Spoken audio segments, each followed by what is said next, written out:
Minsan, hindi ang pag-iisip ng negatibo ang siyang humaharang sa swerte at kaligayahan. Kung ngayon ka pa lang sa channel na ito, huwag kalimutang i-like at i-share ang video na ito. Mag-subscribe ka na din, i-click ang bell at all para lagi kang updated sa mga pinakabagong pampaswerte videos.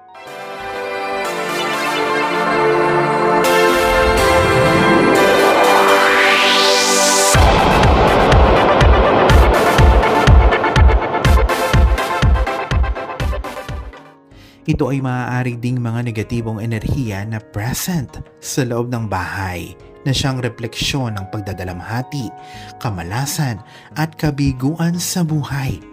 Hindi mo ito mapapansin ngunit ang enerhiya na nasa loob ng bahay ay may impact sa isipan, katawan at espiritu ng bawat individual dito. Sa video na ito, iisa-isahin natin ang madalas na sabihin ng iba pang mga eksperto. Ito ang mga hindi napapansing senyales na may malas sa loob ng bahay mo. Alalahanin na ang video na ito ay para lamang sa mga may bukas na isip at lubos na paniniwala sa mga ganitong practice. Kung ang nilalaman ng video na ito ay hindi sumasang-ayon sa iyong kalooban, karanasan at paniniwala, ay mas mabuting i-skip mo na lamang ang video na ito. Una, natatakot ka sa hindi malamang dahilan. Ang tensyon at anxiety ay nakakaapekto sa well-being.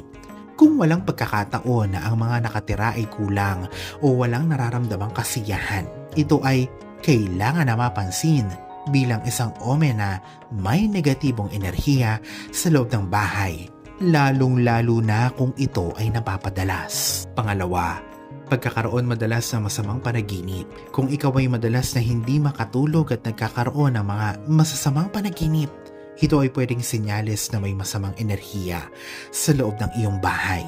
Pangatlo, walang tigil ang pag-aaway sa pamilya. Ang mga madalas na argumento sa lahat ng miyembro ng pamilya na ang dahilan ay trust issues at mga disrespectful na behavior sa bawat isa sa pamilya. Ang ganitong klaseng relasyon ay isang babala na ang iyong bahay ay nagkukulang sa kapositibuhan at isang masayang paligid.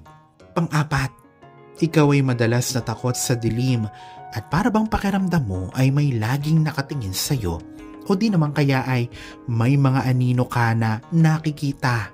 Ito ay presensya ng mga dark forces. Panglima, madalas may magkasakit at masirang gamit sa loob ng bahay. Ito ay isang bad omen din. Ito ay indikasyon na may malas sa loob ng iyong bahay.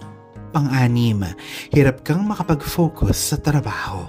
Ikaw ay kulang o walang motibasyon sa pagtatrabaho. Ang kakulangan sa motibasyon at pagtakas sa mga pang-araw-araw na responsibilidad ay lumilikha ng problema sa relasyon sa pamilya.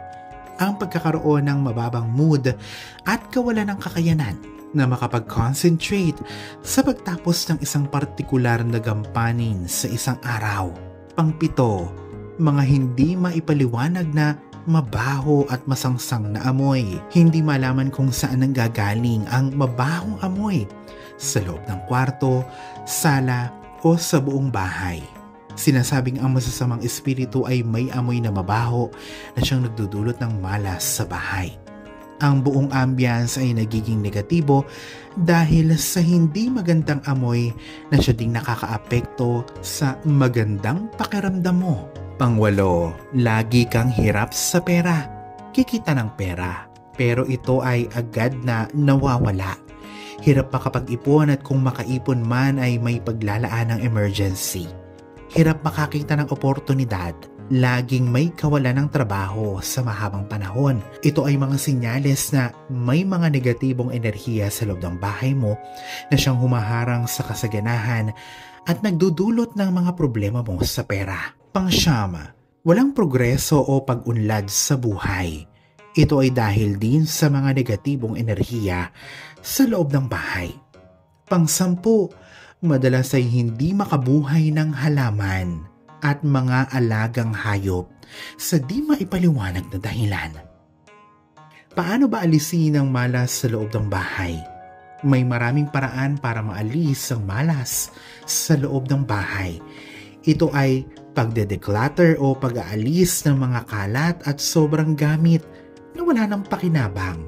Pagpapanatili na malinis at maluwag ang lahat ng entrance at pasukan o paglalagay ng mga kristal at buhay na halaman sa tamang pwesto.